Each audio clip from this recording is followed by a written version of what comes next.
ఏమైంది గీత వచ్చిన మరి? ఏమైందనంటే అక్కడ సర్పంచ్ దగ్గర మీ నాన్నని పిలిపించారు బాకీ కట్టేది ఉన్నదటగా. సర్పంచ్ ఏడున్నా అన్న? మరి సర్పంచ్ మాట్లాడుతున్నాడు, పోయి మాట్లాడద్దాం. స్తంభానికి లైట్ ఎత్తలేదట ఆడోళ్ళు. సర్పంచ్ ఇల్లు అమ్ముకోనా జాగా అమ్ముకోను ఇంకా వచ్చినాయి వసూలు అవుతున్నాయి ఏమన్నా? ఏమన్నా గడిపట్టిలో వాళ్ళు ఇస్తారన్న రోజు పొద్దున కోడికి ఊయక ముందు పోతున్నా, కోడికి బదులు నేనే కూర్చున్నా ఇంటి ముందు ఊయక. నమస్తే తమ్మి. సచిరేనా అన్న ఇట్లా బాబు వాళ్ళు వినిపిస్తున్నారు, ఏం సంగతి? అవుతా మీ ఫోన్ చేసి ఇట్లా వాళ్ళ దగ్గర రాయరెడ్డి అనుకుంటా, ఆయన భయం ఇస్తున్నమాట బాబు. మరి 5-6 ఏళ్ళు అవుతుందట. మరి ఇతలే అని చెప్పి నన్ను పిలిపి అని చెప్పాడు. నేను పిలిచి మాట్లాడతా అన్న. ఇక ఆ లోపల నీకే ముచ్చటోళ్ళు చెప్పినట్టున్నారు కదా. అన్న రా చెప్పిండు మంచిది అయిపోయింది ఇప్పుడు. మరి ఎట్లా మరి ఏం చెప్పమంటావు వాళ్ళకి చెప్పు. ఈ అన్న నేను కడతా బాబు దాకా ఎందుకు కడతా కానీ నాకు ఇంటికాడ తెలియదా నీ ముచ్చట?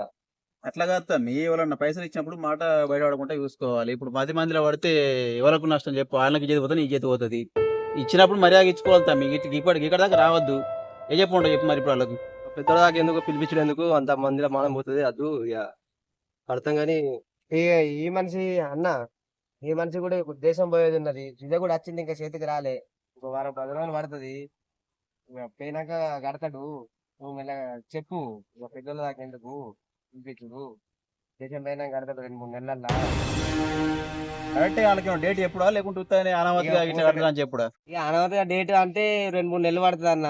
ఇప్పుడు వీజా వచ్చింది ఆల్రెడీ, రాలేదు.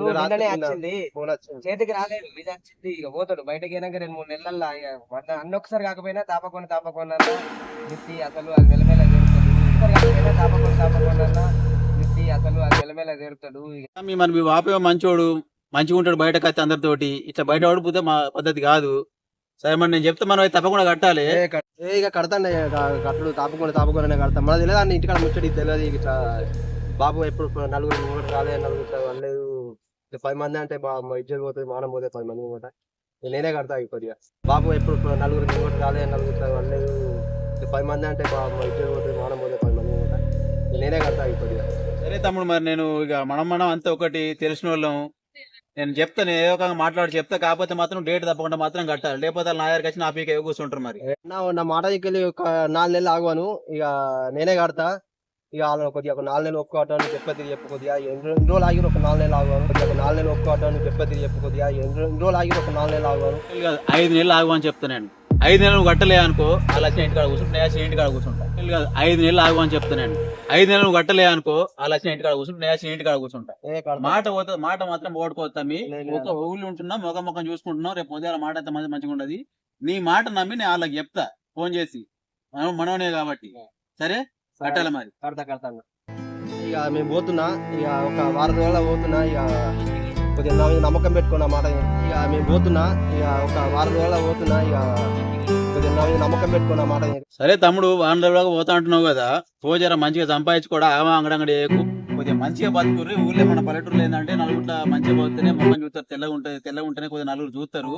4 పైసలు ఉంటేనే ఎవరైనా మనల్ని మర్యాద ఇస్తారు తమ్ముడు. లేకుంటే గిట్ల 4 పైసలు ఉంటేనే ఎవరైనా మనల్ని మర్యాద ఇస్తారు తమ్ముడు. లేకుంటే గిట్ల వేసినాం అనుకో, రేపు అప్పుడు చింటికాడ కూర్చుంటే ఊరు కూడా చేతి పోతుంది. చేతి పోయి కాలం ఊరేసుకునే కాలం వస్తుంది రేపు. సరే అన్న, ఇక నువ్వు చెప్పినట్టు కొద్దిగా. సరే తమ్మి, ఆల్ ద బెస్ట్. మంచిగా పోయిరా, మంచిగా చూసుకో. అవుతా మీ మరీ కింద దివాళ్ళు ఇస్తారా? బాగానే ఉండే ఎద్దేవసం బాగానే ఉంటే పంటలు కూడా మంచిగా పండిస్తారు. ఎందుకు ఇట్లా తయారవుతా మీరు? ఎద్దేవసం ఉంటే ఏం పైదన్న, వాళ్ళకి 3 ఆడపిల్లలు ఉన్నారు. 3 ఆడపిల్లలకు పెళ్లి చేయాలంటే ఈ రోజులలో కట్నాలు పీక మీదకి వస్తుంది. ఎద్దేవసం ఉంటే ఏం పైదన్న, వాళ్ళకి 3 ఆడపిల్లలు ఉన్నారు. 3 ఆడపిల్లలకు పెళ్లి చేయాలంటే ఈ రోజులలో కట్నాలు పీక మీదకి వస్తుంది. ఒక్కరు పెళ్లి చేస్తే 20 లక్షలు అడుగుతారు, 20-30 లక్షలు అడుగుతారు. 15 లక్షలు పిల్లగానికి వస్తే మీద పెళ్లి ఖర్చులు ఎన్ని ఉంటున్నాయి అన్న, మీద ఖర్చులు ఆ ఖర్చులు అనే వరకు వాళ్ళకి పీకల దాకా వస్తుంది. ఏం తమ్మి మరీ గింతనం చదువుకుంటారు, లక్షల జీతాలు వస్తే ఎంత ఆడపిల్ల పైసలు ఇదే మళ్ళీ ఆధారపడుతుంది. ఇది తప్పుగా, ఇది కట్నాలు తీసుకున్నాడు తప్ప అనేది. ఓడి పుట్టించడం ఫస్ట్ అని తెలవాలి. మొగోళ్ళు అర్థం లేదు తమ్మి, ఆడపిల్ల తల్లి కూడా అట్లా. ఇప్పుడు నేను కట్నం వద్దాను అనుకో, వాళ్ళు ఏం ఆలోచిస్తారు? ఈ పొలానికి ఏదో ఉన్నట్టుంది. మొగోళ్ళు అర్థం లేదు తమ్మి, ఆడపిల్ల తల్లి కూడా అట్లా. ఇప్పుడు నేను కట్నం వద్దాను అనుకో, వాళ్ళు ఏం ఆలోచిస్తారు? ఈ పొలానికి ఏదో ఉన్నట్టుంది. అని చెప్పి వాళ్ళు ఆలోచిస్తారు. ఇది మరి మంచి కోసం అది చేస్తుండు మరి పిల్లాడు అని చెప్పి అట్లా ఆలోచించారు. పిల్లానికి ఉన్నట్టుంది అందుకే ఇట్లా ఎత్తున్నా అని చెప్పేసి వాళ్ళు అట్లా ఆలోచిస్తారు. ఎంత ఎక్కువ కట్నాలు ఇస్తే అంత గౌరవం అనుకుంటారు తమ్మి. వాళ్ళు అట్లా తయారయ్యారు. వాళ్ళు అట్లా తయారయ్యి ఇట్లా తయారయ్యారు. ఏమోపోతా మీ లక్షల కట్నాలు పోయి కోట్లకు వస్తుంది. ఏమోపోతా మీ లక్షల కట్నాలు పోయి కోట్లకు వస్తుంది. ఇంత మీ సమాజం ఎటు పోతుంది ఏం కథ? చదువుకున్నోడు గట్నే తయారయ్యా, చదువులేనోడు గట్నే తయారయ్యా కట్నాల మీద.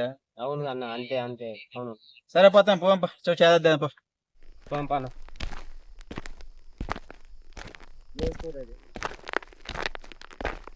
నమస్కారం సర్పంచ్ సాబ్. నమస్తే తమ్మి. అజయ్ అంత అంత మంచిగా అన్న. ఇక మొన్న చెప్పినా అన్న విజయ్ వచ్చింది, రేపు పోతున్నావు నరేష్, మేము పోతున్నాం రేపు. విజయ్ వచ్చింది. సరే తమ్ముడు, నేను మళ్ళీ చెప్తున్నాను ఏమి అనుకో. కొద్దిగా అప్పులు చెప్పిన కట్టుకోరి. అప్పులు ఉంటే మంచి పద్ధతి కాదు అది. బయట పోతే ఇల్లు ఉండదు, వాళ్ళకు చుట్టాల్లో కూడా ఇల్లు ఉండదు. పోయి మంచిగా పని చేసుకొని 4 రాళ్ళు పంపుకొని ఇంటికి ఖతం చేసుకోవాలి. సరే సరే తమ్మి. ఓకే.